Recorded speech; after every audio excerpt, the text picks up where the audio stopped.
Hello, everyone. Welcome to the Earth Station Trek Halloween special. I have with me Veronica and Chuck Hey, and Keith. Woohoo! Solid. Now, that was not the official opening. Charles, do the official opening. well, welcome back to Earth Station Trek, a show where we trek from the early days on NBC to the future on Paramount Plus and everywhere in between. I'm Charles Kelso, and it's my privilege to introduce the Earth Station Trek crew: Keith Johnson, Greetings, my brothers and sisters. Alan Seiler, Live long and prosper. and Veronica Dashel. Live long and prosper. Oops, I'm sorry, I took it I'm from you. Mariner. I'm Mariner. See, I have the sleeves You- rolled up and everything. Yes, you are. That looks fantastic. I How's did every- not make this. How's everybody doing tonight? You well? Wonderful. Yeah. So, Keith, tell us about your costume. This is a tribute to either Avery Brooks, as, as some may Yes. know, really came to fame as Hawk on Spencer for Hire before he was chosen as Ben Sisko on Deep Space Nine. That is And right. this is closer to the look that most people love for Sisko's. Those may remember for the first 2 or 3 years, the man had hair and he didn't have a beard. And when he became Hawk, is what the joke is. When Benjamin Sisko became Hawk, the show got better. So That's this it. is kind of a tribute to Avery Brooks as Hawk. Nice. Yeah, I Cisco can't grow shaving a his beard, head. so Is, yeah, Cisco shaving his head is kind of like Riker growing his beard. exactly. And that's the thing. Star Trek lives up to the hair test for me. If Riker has a beard, then it's good. If Avery Brooks doesn't have hair, it's good. If Yes. Mulgrew's hair is not in a bun, it's good. So there you go. The hair test applies to all series. Okay, so Chuck, what are we up to tonight? We're talking about the Halloween episodes, going through some of our favorites and maybe some not so favorites from the Halloween spooky episodes in Star Trek history. Right on. All right, so what are we starting out with? Want to start out with Cat's Paw? TOS? I mean, it is your favorite. That's right. It is. It's my favorite TOS episode. So yeah, let's do it. Set it up for us, Veronica. Oh, okay. So, starts off. No, I can't remember their The names. Enterprise. No, Sulu and Wait, They hold arrive the at a phone. spooky planet. Who's the creepy person behind you? Oh, that's our Klingon. That's wearing. Actually, what he's wearing is the screen used General Chang costume from the fan film Starship Exeter. Which was Nice. The first Starship Exeter. Very and nice. he is wearing a Earth Station Trek. Yes, Mask. he got his Earth Station Trek mask on. Very cool. Very cool. Oh, I'm sorry. Go ahead with Cat's Paw. So Sulu and Scotty. Hey, look at this. I'm remembering Hey. things. I know those people. Yeah, so they're down on the planet and they don't know why they didn't come back. So Kirk and Spock and Bones go down there, try and rescue them, and they get caught up. And it's a really haunted house, and there's witches and ghosts and giant cats and people that aren't people and turn into little bugs and then curl up and die. Spoiler alert. It's like I'm seeing the episode right in front of me. That's right. That's what it said on the VHS box. All of that. Ooh, and there's a magic wand. Yes. Yes. There is Or that, yes. Scepter. Which you can buy. Really? Wow. Yeah. Yeah. And why For- haven't we? Yeah. Refuge. It was one of the things I was posting about a couple of weeks ago. You can buy it for like $2,500 if you want. Like the actual screen used prop? Yeah. Oh, okay. Oh, I was Okay. like, somebody made like a merchandise, toy out of that? No. It's original. There's some guy who owns a great deal of Star Trek memorabilia, and that was one of the ones he picked up. So it was on Okay. sale at the auction house. I don't know what it's going at for now. One thing I would say about this episode is having seen Star Trek, the original series, since I was a child, this is still a fun episode. It's got some silliness in it, of course. But one other thing I noticed about this episode, like a lot of them, is it starts off with kind of the cold open's got a little scary thing. When the dude falls off the transporter pad and the voice comes out of his dead body, that's actually creepy. Yeah. And if you Yeah. throw yourself back to watching that for the very first time back in the 60s or 70s, that was probably pretty spooky. Mhm. Yeah. True. True. Especially if you were a kid. There's this body that's dead and there's a voice coming out of it. Yes. I thought that was creepy with it. Yeah, the voice that comes out of the dead corpse. Or Mhm. yeah. What I like about this episode is it's not horror, but it's like ghosts and goblins type spookiness. Right. Right. It's Was not it- scary per se. Right. Yeah. But it's fun though. It's family Yeah. fun entertainment. Yeah, it's got one thing that I love about. We also talked about the original series. Is one thing we love that they always talk about the original series is the trope of the show starts off with somebody gets killed, somebody dies in mysterious circumstances, and so let's send down the rest of the senior staff. In this case, Right. the chief pilot, the helmsman of the ship, and the chief engineer are missing, and a guy comes back who dies, and then a body comes out of his dead body. So next thing you send in the captain, the first Right. officer, and the chief medical officer, which is Right. just great. Let me tell you what I like about that, though. So in this case, we have DeSalle, who's in charge of the Yes. ship.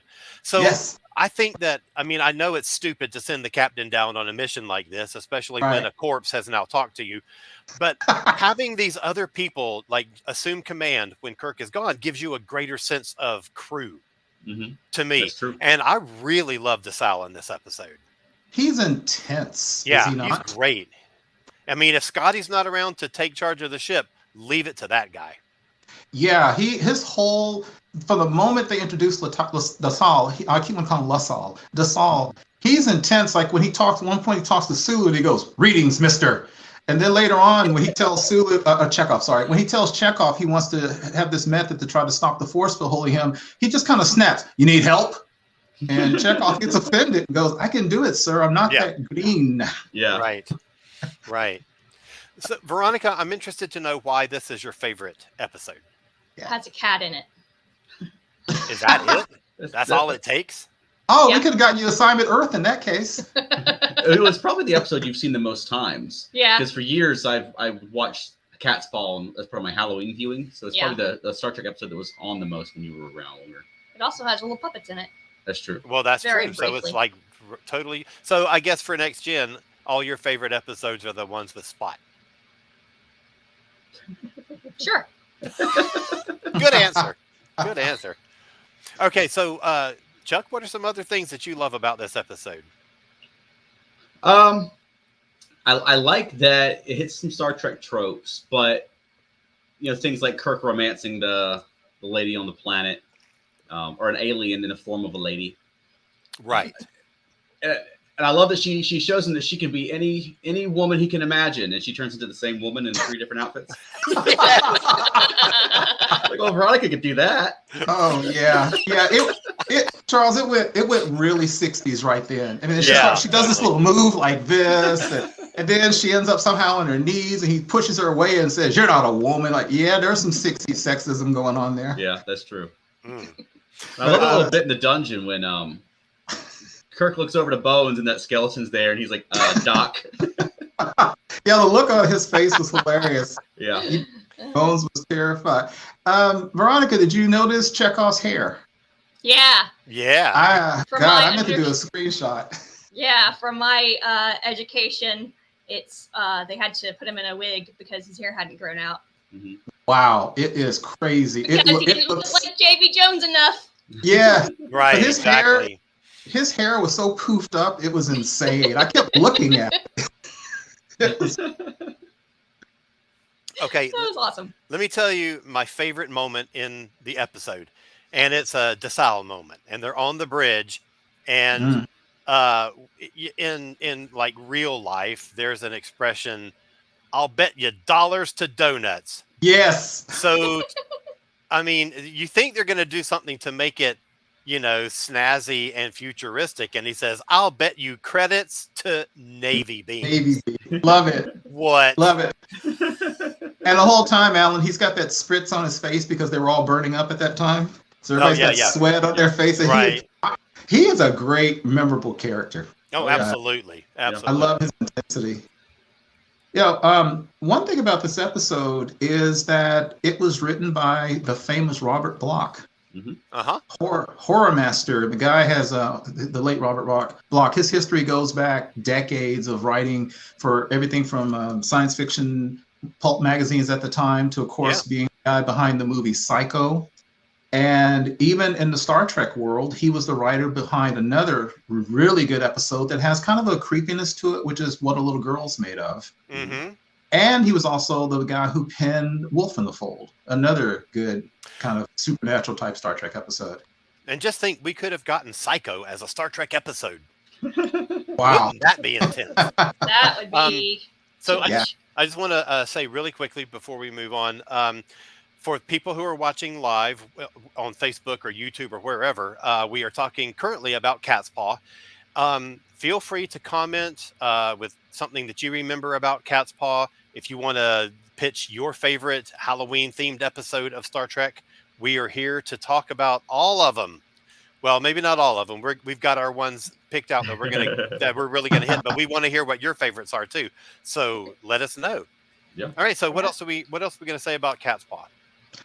Even now, as a kid, I mentioned once before we talked about it, as a kid, when I watched this on an old, originally black and white television, when Korob and Sylvia's true forms were revealed at the end, it actually creeped me out because I couldn't see them. Yeah. And even now, they're still kind of creepy. Although on I guess I was watching, what is it now, Paramount Plus, I could see the strings, and I don't ever remember seeing the strings so obviously at the end. No. And what I love about it is that it's not something that Star Trek did much of. Right. Was using, these very, first of all, non-human characters and doing puppetry basically to, represent these aliens. I think they look really cool. Yeah. I do too. It's very Doctor Who, but Yeah. I really love it. And it's so unusual that it kind of throws you at first. And I think they're cool looking. And it has that weird noise they make. Yeah. Yeah. Yes. It's very, and they're like plant crabs or something. It's like a cross between a plant and a crab. It's very strange. But yeah, I love anytime puppets show up on Star Trek. Yeah, and they're kind of a Robert Bloch signature because in What a Little Girl's Made Of, he talks about the old ones, an ancient race that has died off. And in Wolf in the Fold, he talks about this ancient, inimicable spirit that has gone around following humanity for centuries or millennia, killing people. So I like the concept that Korob and Sylvia, as they said, were totally alien to what we even think of as life. Mhm. They're Yeah. complete. I love that concept. I do too. So I'm not overly fond of this episode. As I told Chuck, when I went to rewatch it for preparing for this program, I tried twice and fell asleep. Now part of that was me watching it too late and being overtired, but at the same time, it just didn't. It just doesn't grab me that much. But I love that people enjoy it, and love it. That's it. Well, it's fun. I wouldn't say it's a great Star Trek episode, but Well, it's a fun yeah. Star Trek. I mean, there's some that you think are It is great, fun. but then there's some that are just great for sitting and watching. Right. Exactly. Any last things to say about that one? I wish I had the model, that little Enterprise that she used to work magic. Yeah. Yeah. If Flint got that. What Yeah. did? I said Flint got that. Oh. I mean, you can get one from Hallmark. Yeah, that's true.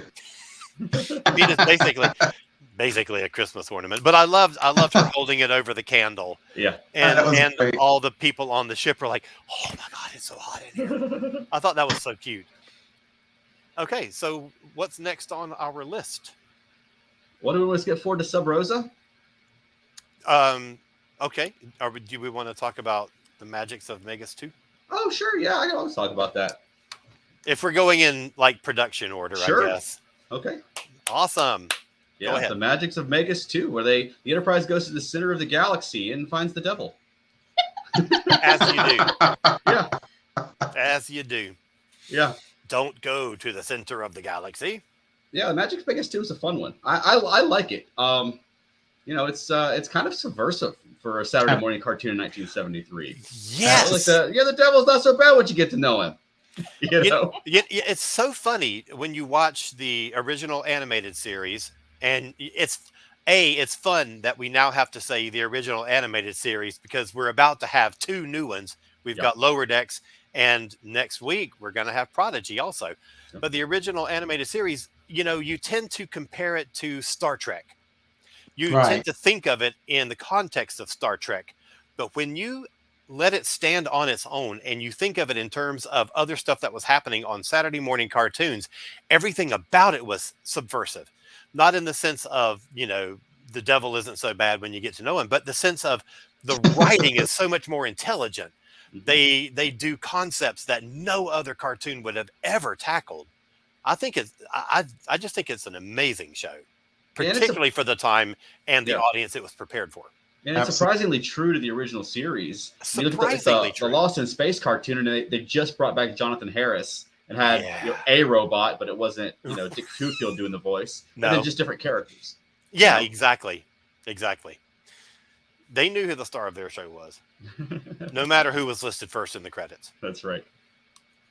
I haven't watched this one in a while. Keith, what did you think of Megas 2? I liked it again, and like Charles was saying, I watched all these in original first run back when I was a kid, and as Charles was saying, even now this is rather subversive for a Saturday morning cartoon in the '70s because they're literally portraying Lucifer as sympathetic and Yeah. not just the incarnation of evil, which is fascinating. And I also like this is something that's become a lot more common now in science fiction stuff, but the concept that magic is in some ways really a form of science or a form of energy, just a different form of science and energy. That was relatively new back in. And I love the concept of that as well. It's I know Gene Roddenberry was not a religious man. He was, I guess we now would call a secular humanist or something like that. He was spiritual, not religious. So I thought it was a fascinating episode. And I don't remember what the feedback was back when I was a kid. I just watched it and enjoyed it. But I really like it. And actually, I hadn't seen this one probably 10 years, but it really rolls to the top as one of my faves from the original animated series. It's a great episode. Yeah. But that whole season 1 to me is just like one winner after another. Absolutely. Yeah, there's maybe a couple of them that are not, rise to the top like the other ones do, but most of them I just think are great. And I think it's season 4 of, the original series. Oh yeah, Yeah. for sure. It just plays exactly in the tone of the series, and I think it's wonderful. Veronica, we haven't heard much from you on this one. Yeah, I don't think we got to that in our rewatch, and I have no memory of it. Okay. You don't remember the guy with the hooves and the horns? No, not in Star Trek. Okay. I remember when they found the devil in Doctor Who, but I don't remember the Star Trek one, and I don't remember the Doctor Who one very well either. We're not going to ask you about that one. You could just talk about that one and say that it's Megas 2. Also, I do like the concept, which is a through line in some of the Trek, especially early Trek, which is while Roddenberry, maybe some of the others didn't believe in God or they didn't believe in deity, they did believe in these things that become sources or inspirations for it. Like if you look at the original episode, Who Mourns for Adonai with the god Apollo, and then it turns out that there was a race of advanced alien beings that formed the basis of the Greek mythologies. Yep. And I'm forgetting the other animated series episode, but isn't there the one with the winged serpent from Mesoamerican? Yeah, it's that how mythology? sharper than a serpent's tooth. Yeah. So again, back in the day, this was kind of new stuff. Nowadays, it's ridiculously common. You turn on the TV and there's all this stuff about ancient astronauts and aliens building the pyramids and Stargate SG-1. That's the back in the History day- Channel. Yeah, exactly. Right. Exactly. Yeah. It's either It was aliens built aliens. the pyramid. Yeah, it's either showing aliens built the pyramids or Nazi super weapons. Right. But back in And the day, that sometimes was both. that was a new concept, and I like that. I like that alternate explanations of what we can call religion and our religious beliefs come from. I think it's interesting too in the Star Trek universe. They went to the center of the galaxy twice, once for the devil and once for God. So I know. there's more story to Oh. tell. What's going on in the center of Yeah. the universe Right. or the That's a galaxy? I good mean, point. Yeah. And then go to the edge of the galaxy and become a god. So, Right. Just stay in the middle. Just stay. Yeah. Yeah. All right. Anything we can say more about that one other than go watch the animated series if you've never watched it? Absolutely. Lots was of you great just stuff pointing to at, be Veronica. found. I know, that's why I'm hiding behind my microphone. All right. So are we moving on to Sub Rosa? Sure. Good idea. Buddy, I love this episode. Do you really? I do. I don't know why. Well, I've got some reasons why. Okay. Um, So what are they? Well, for one, I love a good ghost story. Mhm. I even love a bad ghost story. There's the operative term, Alan. I love what you said. Exactly right. I love anytime that you get an episode that focuses on somebody who's not Picard, Data, Riker.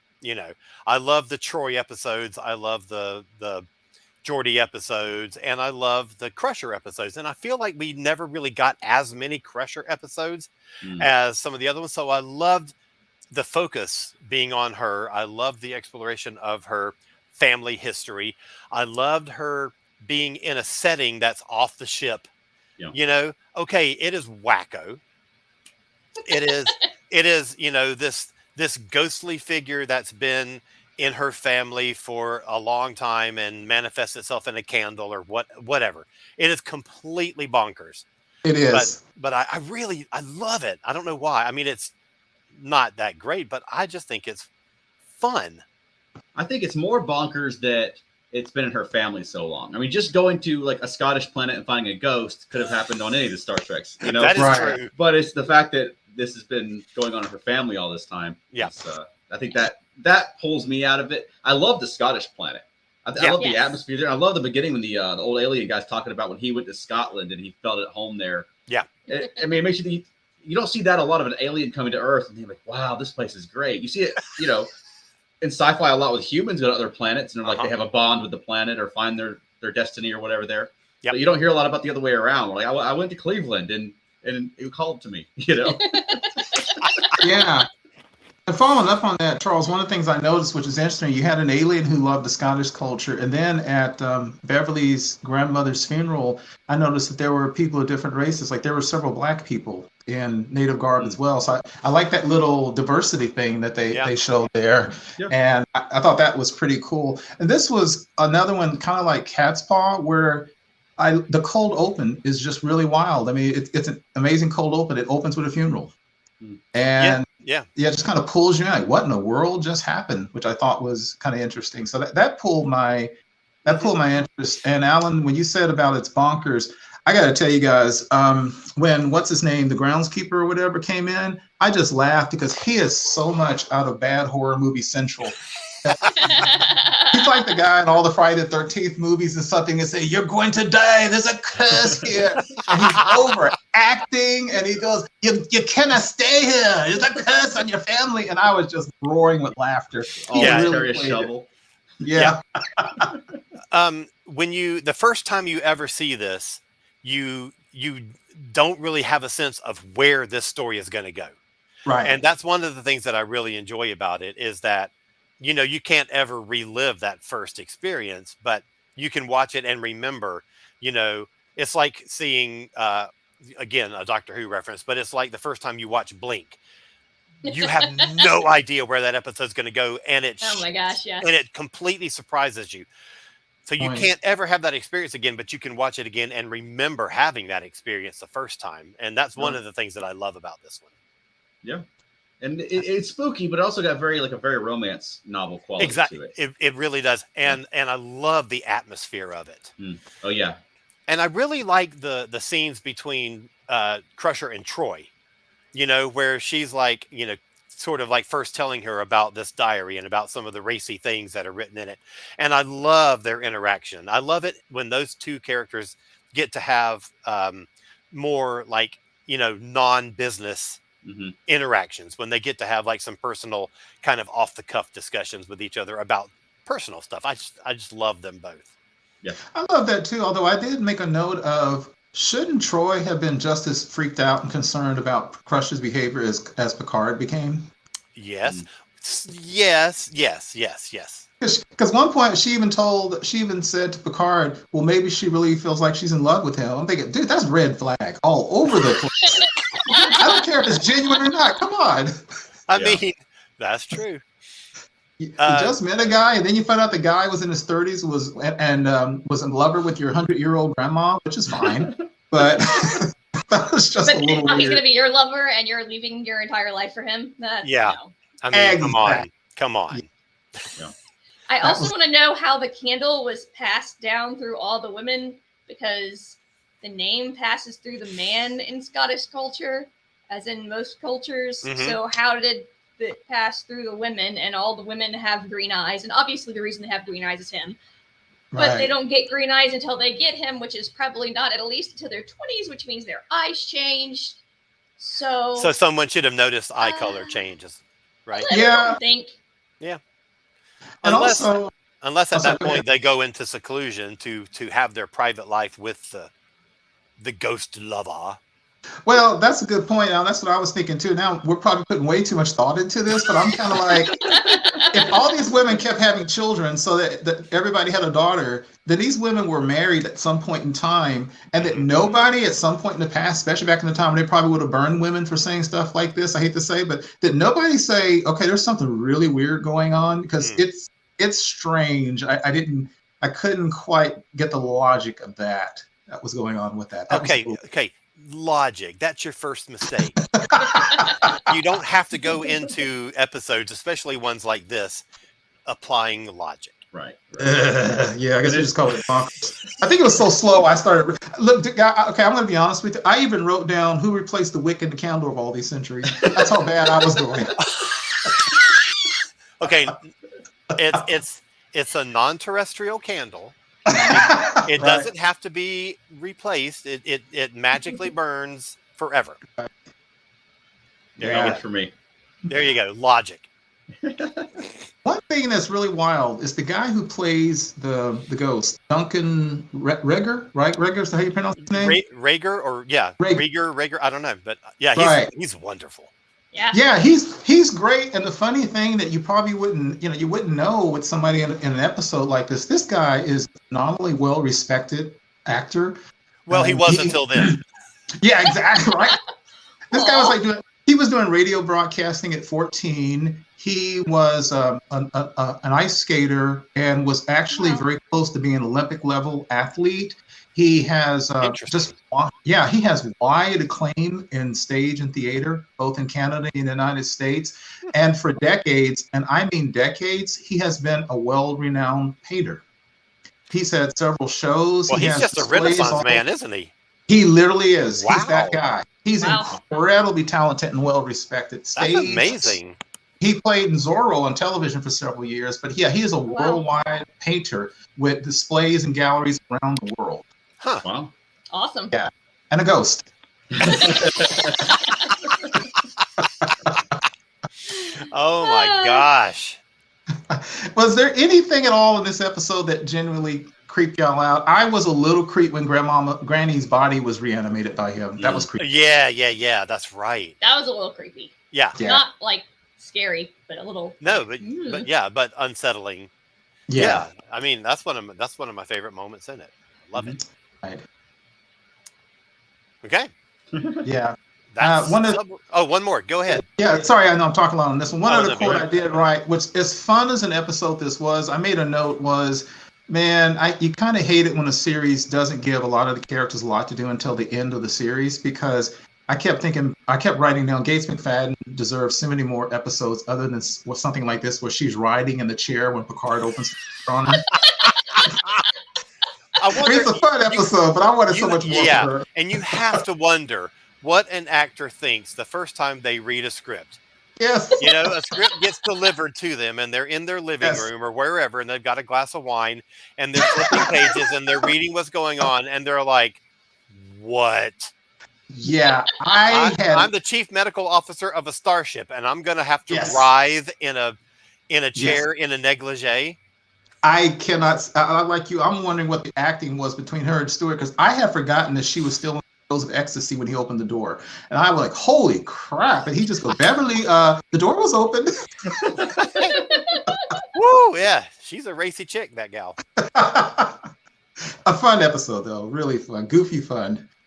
Michael Phillips says his favorite Dr. Crusher episode is "Remember Me," and I am 100% on board with that. I love that episode.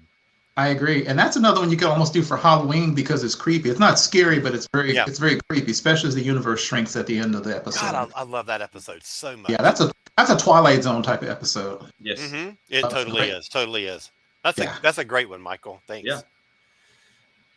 All right, what else? Okay. Anything more about this episode, or we will move forward? Ghost Lover. Ghost Lover. Oh, there was an alternate Ghost title. Lover. Yeah, let's rename that Ghost Lover. All right, what's next on the list? All right. We go to Empok Nor. Ooh. Now we're getting the real deal. Okay, Go ahead. there you go. Tell us about Empok Nor, Keith. Haunted DS9. Yeah. Yes, DS9, Empok Noir. Noir. I keep wanting to say Noir. Empok Noir. I know it lends itself so well to that. It really There does. should be a book It called does. Terrac Noir. That's a Yes. great idea. There you What an go. awesome idea. Yeah. O'Brien, working with Nog, trying to repair a plasma conduit, has to go to Empok Nor because conveniently this plasma conduit on the station, on Deep Space Nine that had broken down, can't be replicated. And Chief O'Brien says, hey, I did write a note about this. Sorry, Alan. I don't know why you got a whole space station with crap on it that's just abandoned. I don't know why they didn't blow it up. But anyway, he goes, hey, there's Empok Nor. We can go there. Mhm. They take Garrick because Garrick warns them when you go to an abandoned Cardassian space station, it's going to be booby trapped. And it's even genetically key to Cardassians only. Kardashian. I know. You called me. Got it. You can't not do it. Come on. Exactly. So they take an engineering crew, and what they find out was there are some Cardassian soldiers left behind on an experiment where they use drugs and all kinds of conditioning to turn them into basically psychotic killing machines. And there's a substance that gets into Garrick's system that turns him into a psychotic killing machine. And the episode then turns into a really good kind of cat and mouse and thriller Mhm. where both the Cardassian soldiers who Garrick is initially hunting and then Garrick himself become people running around killing people in the crew. It's a Yep. fun one. What did y'all think? I like it. I like this one. When it first aired, I mean, I was younger, so I used to get annoyed every time you get there and it's like, oh, it's just the exact same model again, or I know exactly.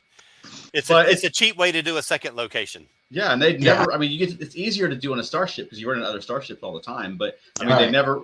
They have these giant Deep Space Nine sets, and there's no other Deep Space Nines, so So I mean, kind of like the Mirror Universe episode. It's again a nice way to reuse their sets but not feel like they are. Mhm. Yeah. And it was funny to differentiate and show you that this is a different type of station. I love the fact that the whole thing was listing Yeah, for some reason. That's exactly what I was going to say too. I but they're in agree. space, so why don't you just align your ship with it? Thank you. There's no up and down. Right, Exactly. exactly. If Yeah. it's angled like this, fly at it and do that. I mean, come on. Right. And then all of a sudden, it's right. Yeah. At least they didn't tilt the camera the whole time they were inside. Oh my gosh, I was thinking about that too. I was thinking, what if they had done that? Like they're all trying to stand upright and the floor is like this, and it's Tilt the crazy. set. But it's interesting that on the approach, and they do that. It's telling you this episode is essentially going to be off kilter. Yeah. Yeah. And it's that visual cue that, Good point. and I think it's really cool. I think it's really great. Good point. Such a fun episode. One of the things I noticed was, and I think it just goes without saying that Andrew Robinson does a phenomenal job as Garrick. Yes, Um, sir. And what the thing about Garrick's character is you can never get comfortable with him because he was real friendly when the chief invited him on a mission. He says, everybody's starting to trust me and it's most unsettling. And then on the way there, Yep. when they're playing the game and he starts kind of ribbing the chief about, hey, come on, I want to play this war game with the hero of Setlit 3. It goes from being harmless ribbing to he was creepy again. He was Mhm. disturbing. It's almost like you could see him wanting to kill the chief just for Right other then. reasons. Yeah. Yeah. That smile of his can be so unnerving so quickly. Mhm. Oh yes. Yeah, I like that when Garrett gets to be scary. Absolutely. Because often you get him playful, but Right. sometimes they let him turn it on. And yeah, he's great at that. And that's why most people, even though he's not main cast, that's why most people name him as their favorite DS9 character, because he is so multifaceted. You Mhm. never know what Garrick you're going to get in any given episode. And I think I just think he's a fascinating character and, brilliantly played.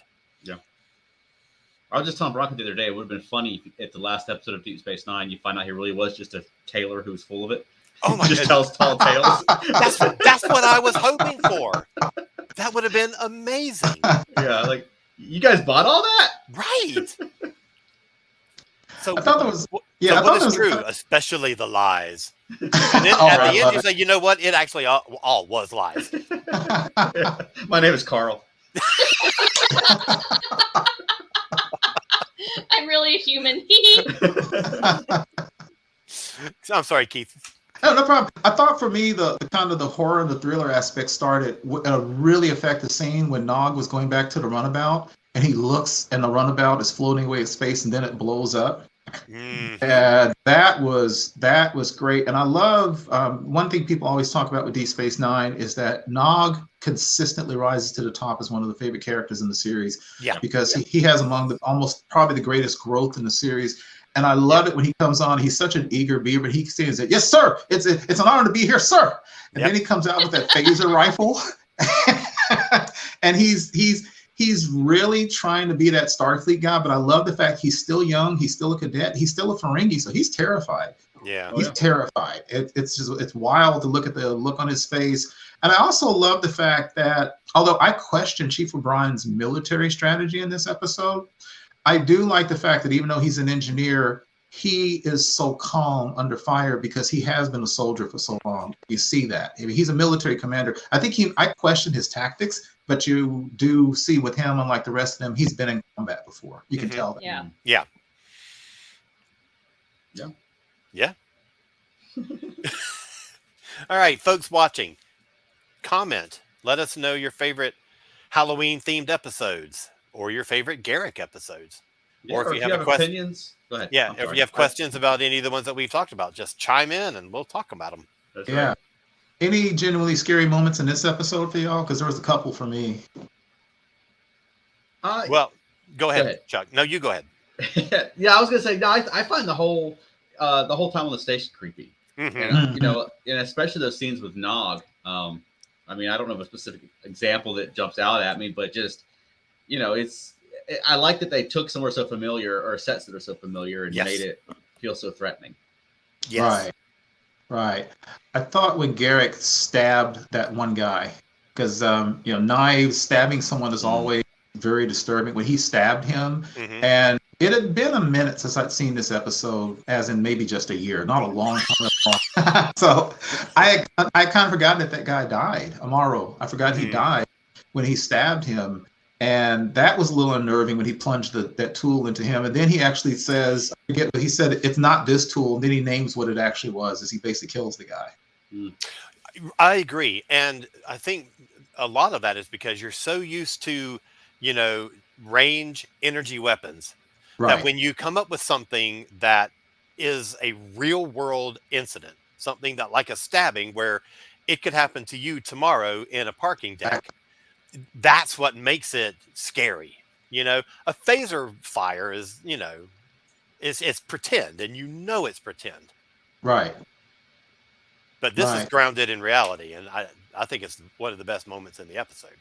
It's why movies like, speaking of from earlier, it's like why movies like Psycho still have visceral impact on you. That knife plunging in is very, very, very disturbing. Mhm. And so, And about that, it's because basically it's a home invasion, and your home is where you're safe, and this danger comes into your safe place.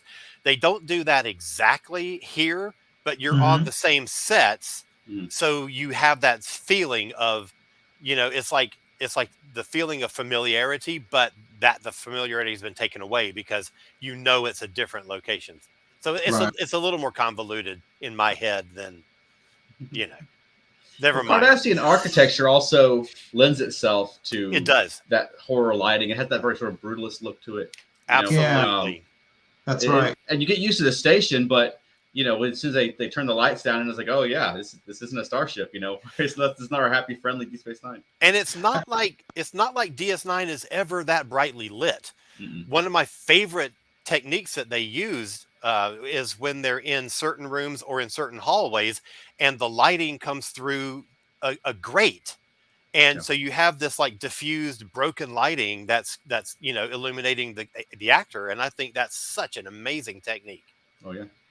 Yeah, I think so too. I thought that I thought that one scene, other than the stabbing, what also was very creepy was when they had the final showdown and Garrick had taken time to hang up all the bodies of the dead people. True. That was that. Ooh, boy, that starts making you. Yeah. Wow. That was so Halloween. Yeah. Yeah.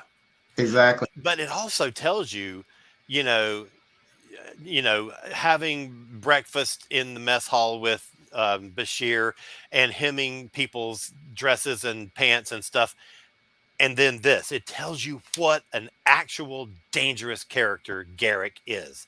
Exactly. Oh, I love it so much. Because that stuff just made him crazy. It didn't give him all those skills and the psychological warfare. Exactly. Yeah. It unleashed a part of him that he keeps contained. Yeah. One final thing on my side, real quick, is they did a slight thing. You know, sometimes in horror movies they give you people that I don't want to say you don't mind if they die, but they kind of come off as jerks in a certain way. One guy is spending his time talking about souvenirs.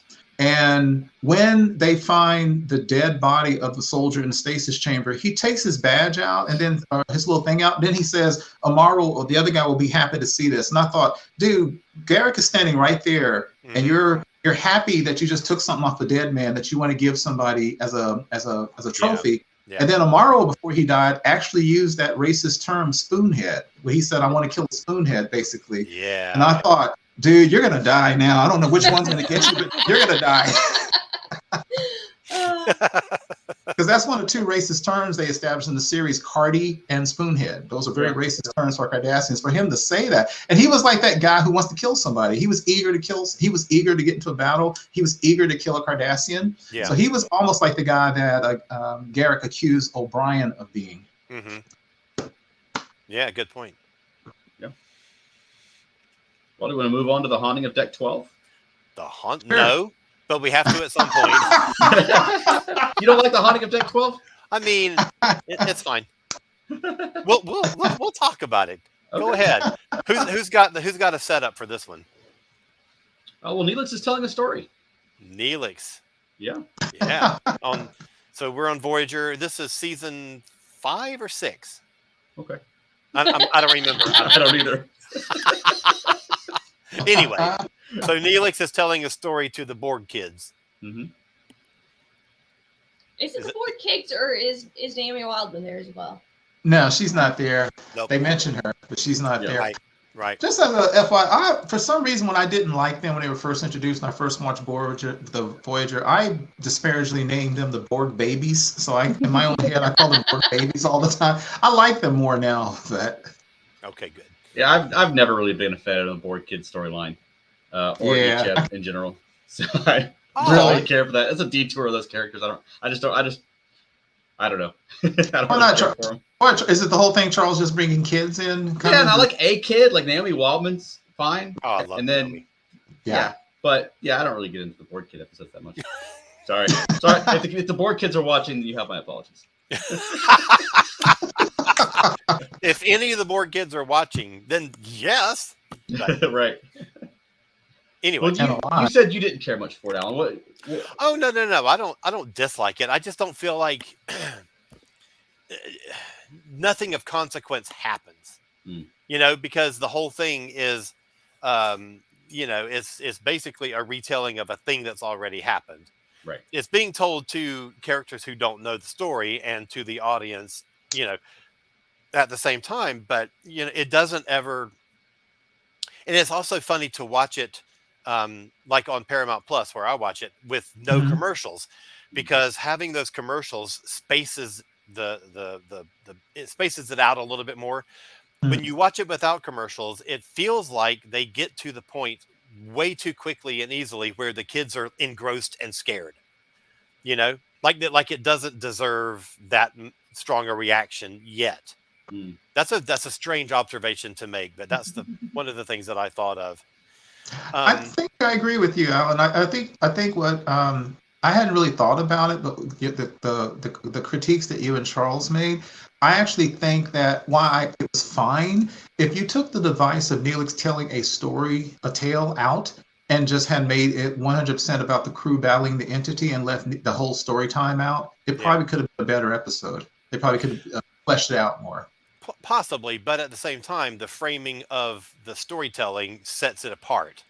Yeah, It would have just been another I mean, not that it's that special, but it would have been just another Voyager episode.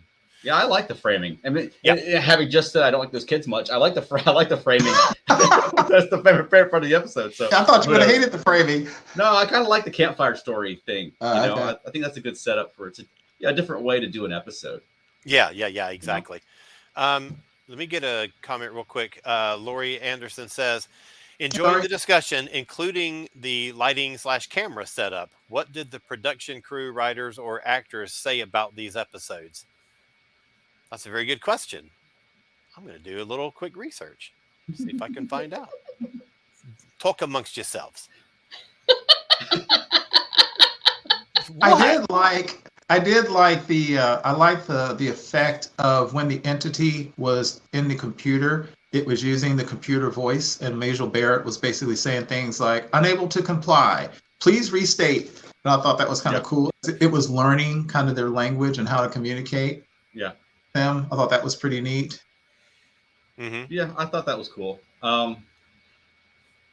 Yeah, I mean, I'm not huge in this episode. I like it, and I always remember the whole campfire story framing device more than I really remember what the episode was about.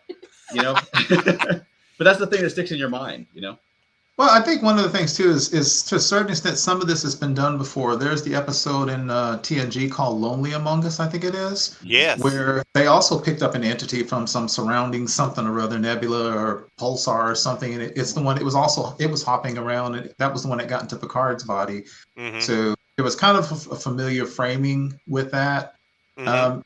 And for some reason, maybe because it wasn't as scary, for some reason I actually almost laughed when they dragged poor Tuvok in with all the burns, and they said he needs help, and Harry goes, "Later, we got to go." Something of that was kind of wild. Right. Yeah. Just doing quick research. I just pulled up info on Empok Nor, and I don't see anything from like cast or crew, but like critics and places that do reviews and stuff note it as being one of the, like AV Club called it, creepy, thrilling, and horrifying by turns. The script's only real failing is in a refusal to go much deeper under the surface of its premise than tension requires. And a lot of things are saying about the atmosphere and the creepiness, and who was it? The Gamer categorized this episode as a psychological thriller and slasher genre, which is interesting because that's not something you normally think of in terms of Star Trek. Yeah. So I'll have to do a little digging around to see if I can find reactions from like cast members or writers or whatever. Yeah, that's an interesting question. And that Michael, I'm sorry. Go ahead. That comment about the episode refusing to go deep enough beneath the surface could apply to a lot of Voyager. Oh, yes. Agreed. Yeah. Michael says, are you going to talk about coffee? Maybe. Oh, that's funny. Oh, that's good. I'm sorry. Okay, so back to the discussion. Back to I think it was a fine episode. I think that when, like I said, if you take the framing of the campfire horror tale out and look at another episode, I think an episode that actually I like better, which is kind of a cat and mouse monster thing, is probably one called Macrocosm. Mm-hmm. So I think that in some ways what you guys were saying was looking at that, and I noticed that today. Actually, not a lot really kind of happens until they have to evacuate the ship. And then when Janeway refuses to help repair the ship, I was expecting more of a battle, but they were so late in the show. Just a moment later, it's like, okay, well, they negotiated, and now everybody came back. So it's almost if they set up something that we never got a real payoff from. And I think it's because they were trying to make an atmospheric show, but it wasn't. Yeah. It didn't fully succeed as atmospheric, and it also didn't fully succeed as action. Your sound's breaking up a little bit there, so hopefully we won't have any trouble with it in future. Anyway, so Haunting of Deck 12. It's a fine episode. It's not bad. It's Yeah. not one of my favorite Voyagers. It's not one of my favorite Treks. But you know, so much of the focus is on, you know, characters that it's interesting that, you know, Neelix is kind of the narrative thread through this whole thing, and the rest of it lies with the kids who are all, you know, recurring guest characters. Yeah. You know, and it's almost like TNG's Lower Decks, where the whole thing is told from the perspective of people who aren't the stars of the show. So you only find out the stuff that they would know. Hmm. And in the scenes where, you know, the bridge crew goes off to have a conference in the conference room, the camera would normally follow them and you would hear what's being said and, you know, debated and stuff. And that Yeah. doesn't happen because Mm. you, the viewer, are one of the lower decks. And that's sort of a similarity with this, is that you're getting the part of the story that Neelix knows, or at least maybe what he's been told or something, but not that he was there for all the time. Yeah. Which I think is interesting. All right, good point. I think. All right. Okay. Well, want to move on to Impulse. Okay. Okay. On Enterprise, Impulse. The Enterprise comes across a ship full of Vulcan zombies. And why not? Yeah. Whoa. What's that? Poltergeist.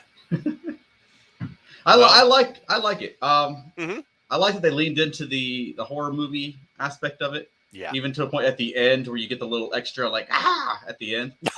You know, horror movies, you have to have the bad guy jump up one last time at the end. You know? Oh, absolutely. Yeah, Absolutely.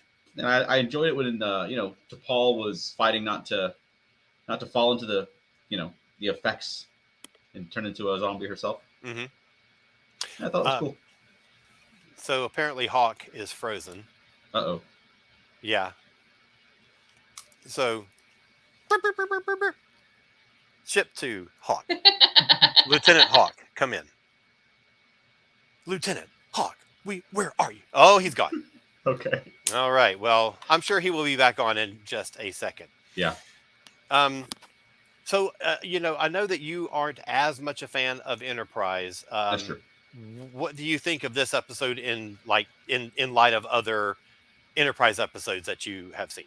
Well, I think this episode's fine. I Mhm. mean, Archer's good in it. You know, I always like. I love Scott Bakula, but I often don't love him as Captain Archer. I think that Yeah. character doesn't suit him as well as Dr. Sam Beckett. You know, Yeah. where it just feels so natural. Mhm. But I thought he was good in this one. I like, you know, I always love T'Pol, so I love that she Oh, gets yeah. a lot to do here. And you know, anytime one of the Vulcan characters has something that's affecting their control of their emotions, that's just Mhm. great. That's like the best Star Trek episodes. You know. Oh, So, agreed. I love that she's going through that, and I like the, you know, it's this episode is as campy, I think, as some of the other Halloween episodes on the list. Just it's 2003 or whatever it was, you know. Right. So they're leading into those, you know, it's like it's a horror movie, Mhm. but no, I thought I think it's fun. You know, I wouldn't say this is one of my favorite Star Trek episodes, but I think, you know, if you're sitting down and this is on TV, you can watch it. I mean, if you're watching it as part of a Halloween marathon, you're certainly going to enjoy it. Yeah. Right. Veronica? It's been like 35 minutes since you've said anything. That's true. Yeah, I'm not remembering the episodes well enough. Even those most of the ones we've talked about in the last little bit, I actually watched Tuesday, Yeah, I think we watched this one like last night. the other day. Yeah, I think I watched this Wow. last You don't night. remember the Vulcan zombies? No, I remember it, So but say I something don't about like have any. I don't remember any details, and I remember, and for a brief minute, I was getting this Enterprise episode confused with the one that we did for our podcast we recorded last Thursday, and with the Vulcans and the Cure. Yeah, that's not this one. No, that's not this one. Yeah. What, Um, did you think it was spooky? yeah, I enjoyed the zombies and them stumbling around. It was super weird. Now you haven't seen the season 3 arc. No. So you don't know what's going I on don't know before what's and going after on this at all. episode. They're, Oh, as yeah. far as you know, they're just flying through space. Yes. Right. Yeah. Let me get this comment from Michael. Great.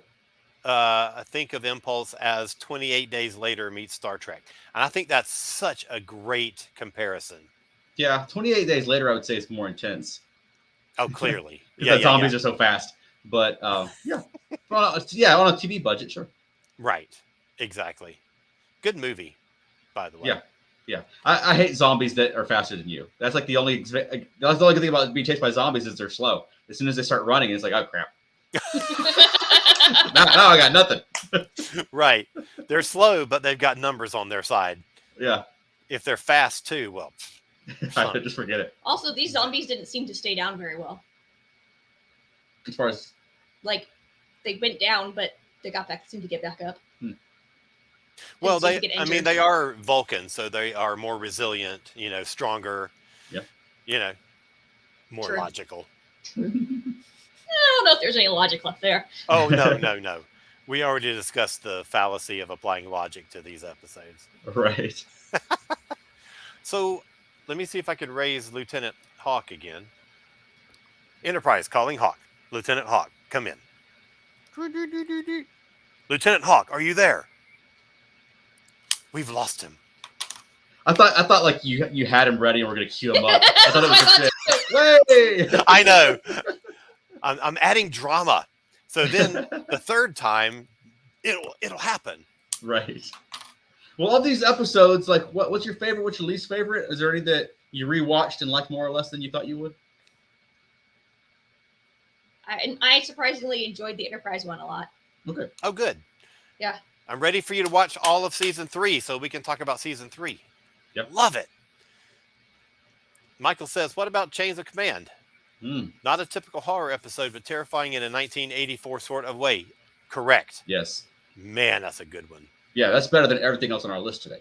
Oh, That's a great episode. clearly.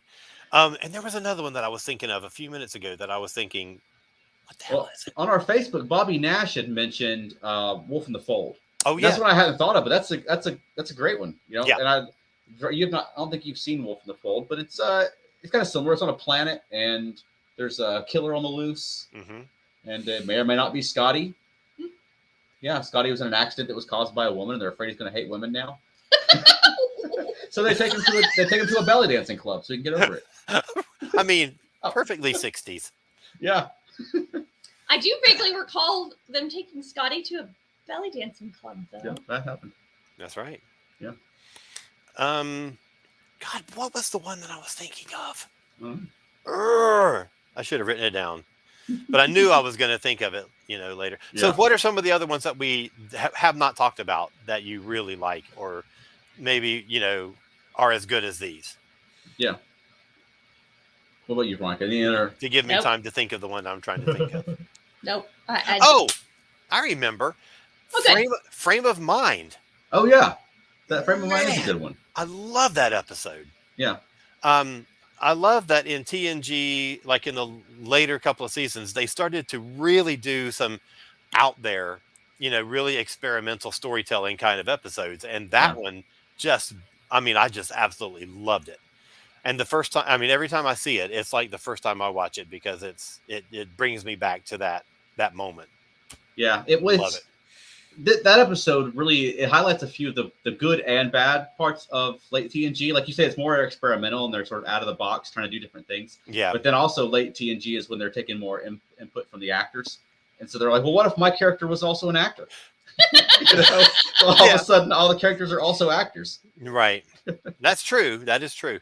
And sometimes, you're so focused on this interesting idea as the premise of an episode that you don't necessarily have a strong beginning and end that connects it to other things. And I feel like the resolution of that one in particular is like 30 seconds. Like they don't really say how they resolve it. They just sort of beam in and he's gone, and then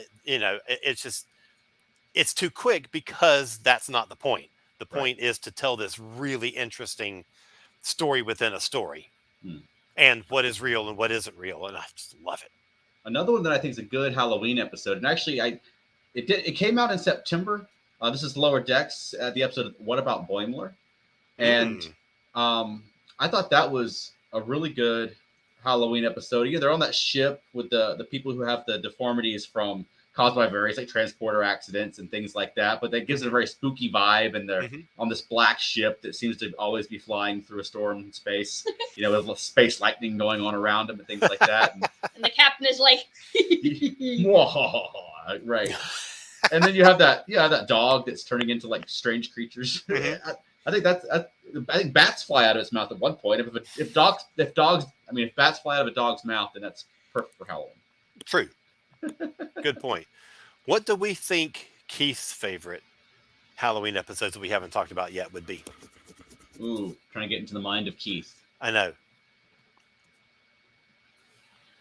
I don't know.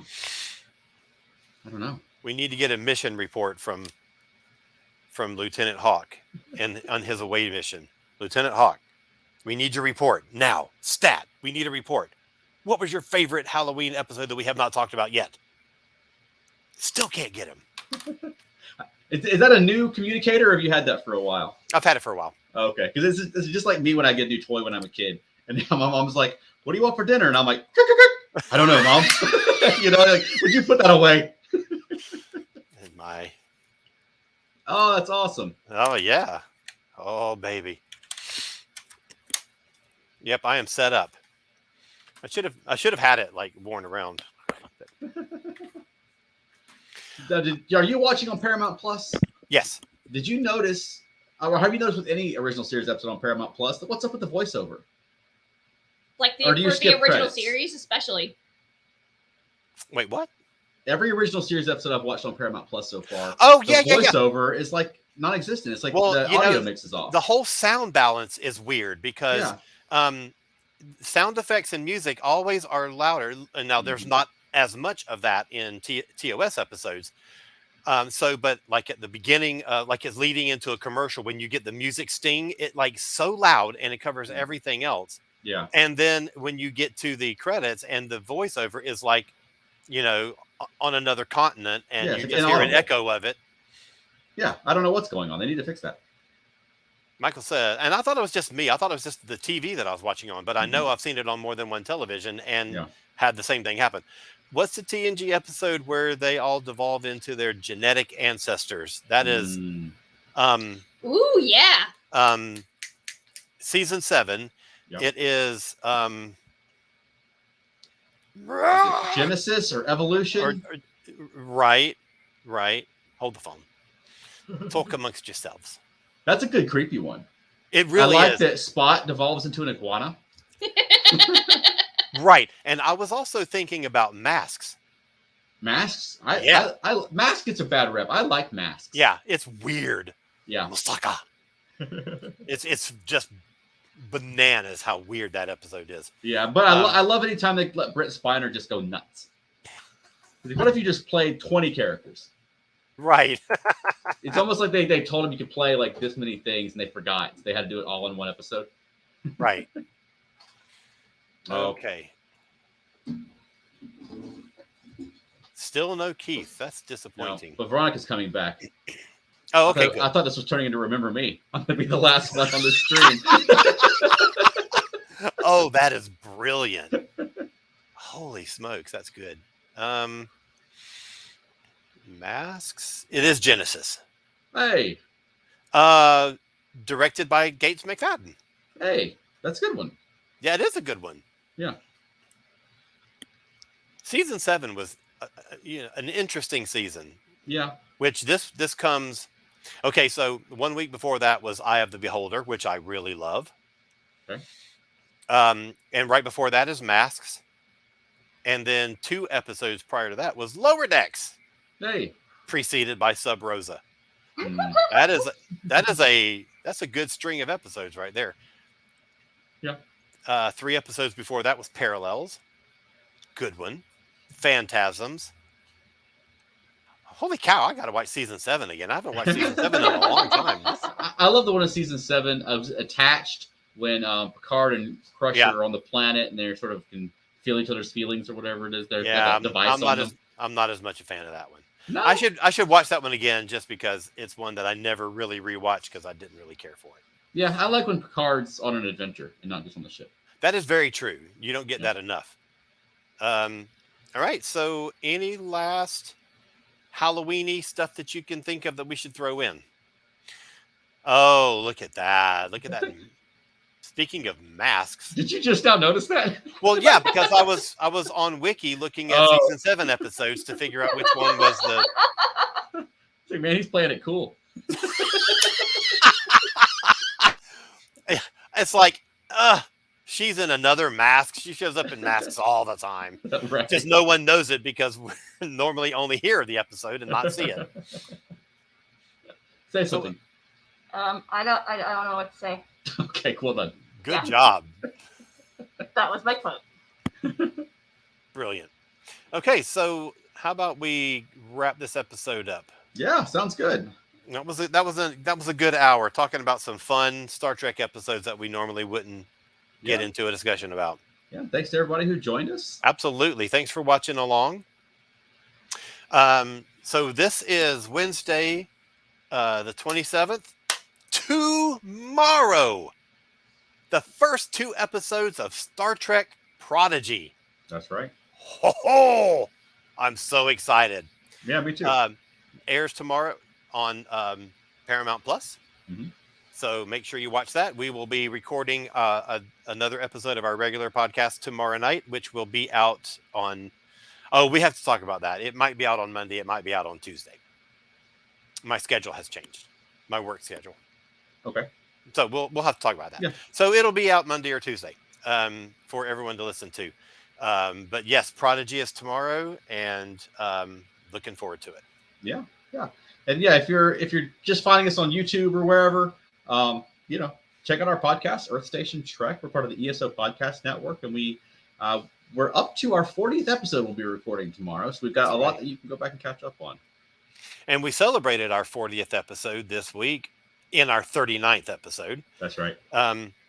So go look for that one. We talk about the 40th episode of every Star Trek series. Yeah, The ones lot of that fun. reached 40 episodes. That's right.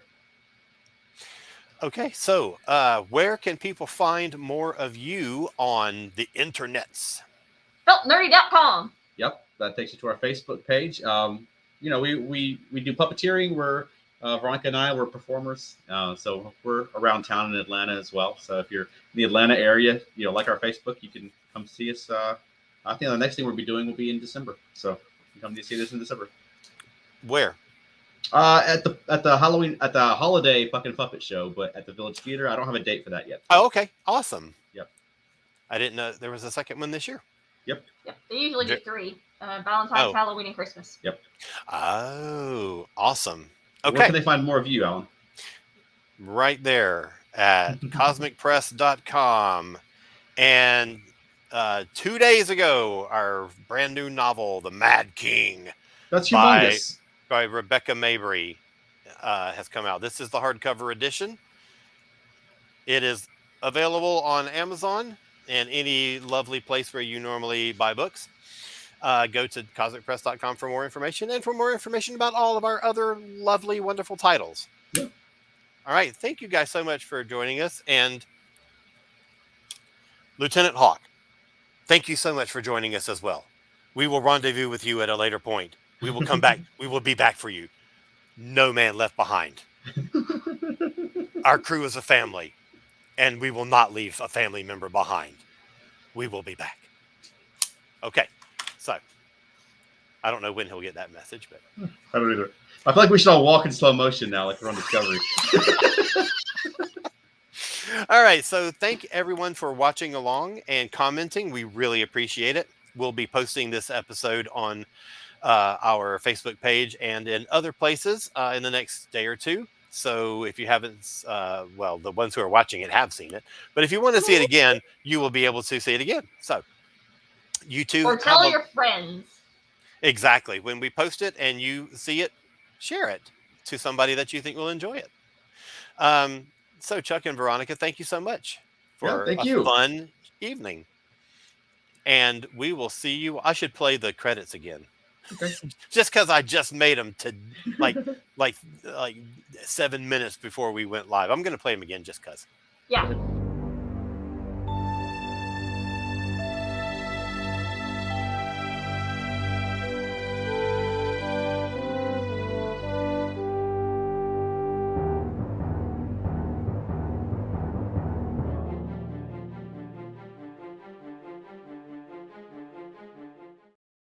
There you go. That's our closing theme and our opening theme. Yay. All right. So everybody have a great night. We will see you soon. Watch for our next episode coming Monday or Tuesday. If you look for it Tuesday, you're bound to find it. Yeah. So thanks everyone. Have a great night, and we will see you somewhere around the galaxy. All right.